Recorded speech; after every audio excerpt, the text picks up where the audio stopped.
Okay, announcement, no, for the end of midterm period and for our final period. So, sabi ko nga, balikan ko lang yung orientation ko. Nagmamanifest na po yan as we go along towards end, no?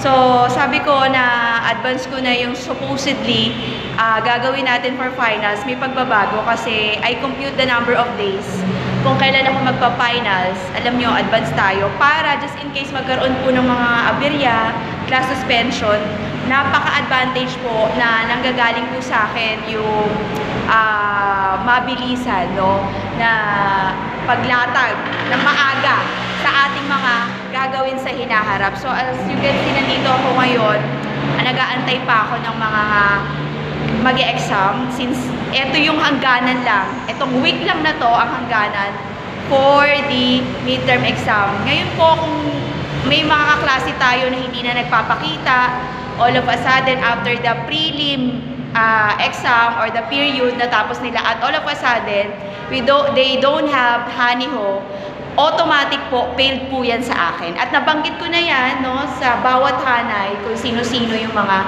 sinasabi natin at walang paramdam. Hindi po sila nakaabot sa passing grade at wala po silang abiso. At ang pag-aantay po ay may hangganan. Dahil po organisado ang university na to, ako ay sumusunod lamang. Dapat kayo din mga estudyante ay sumusunod lang din. Kung hindi ko na po kayo inaabala ng midterm, ibig po sabihin ay lusot na po kayo. Hintayin nyo po yan sa portal. May mga announcement po dyan, no? Kung hindi ko kayo inaabala, meaning to say, kayo po ay nakalampas na. Prelim, midterm, we're facing to the finals. May pagbabago po. Since sumunod ako sa sinabi ko na kapag ka naman natapos kayo ng midterm exam, the extent ito, focus po kayo sa mga susunod po natin gagawin. Mababago po, mawawala ang ating vlogging. No, hindi nakakayanin. Concentrate ako na matapos ko ang oral. Speaking of oral report, after this midterm week, sa next week, apat na po. Malinaw yan. Ayaw na ayaw kong magugulat. Ginugulat nyo ako nang sasabihin nyo, hindi ko sinabi, ganito, ganyan. No. Organize ako at saka nagno-note ako. No, malinaw po yan. It's your obligation to watch. Kung hindi ka makapanood, makibalita ka man lang. Next was, hindi ko ginagawa yung mga advanced video announcement natin para lang sa wala. Ayoko ng hindi organized na klase. Next was, since facing to final period na tayo, yung ilang activities, no? Depende pa rin yan sa calamity. Yung activities natin, alam nyo naman yan, it is a written activity, it is in a form of essay. Application po yan ng mga natatapos natin. May mababago po sa final exam. Kasi po, naririnig ko na yung iba mahina ang pandinig. So, based from my assessment, ang nakita ko ay dumami yung mga hindi nakaka-attend on time. Which is mahirap sa part ko. Una, yung lalamunan, nakikipaglaban tayo, no, sa ingay, para lang, no, mairaos natin yan nang wala kayo binabayaran.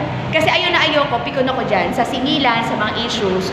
Ngayon po, since marami na nag-raise ng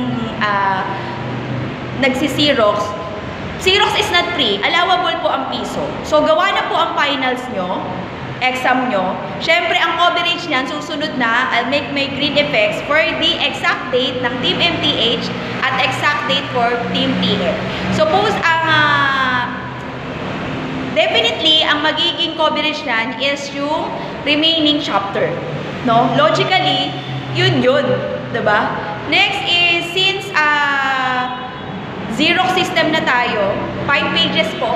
Ngayon, kung ayaw mo, kasi kung yellow pad, nangihingi ka pa, at ito, mabigat sa 5 piso, malaya ka magsulat ng questions and the answer.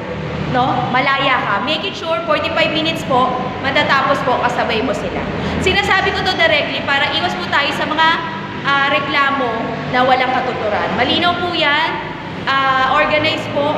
Last year, was Xerox po kami, no? Nagbago lang ako ngayon ng dictation ulit.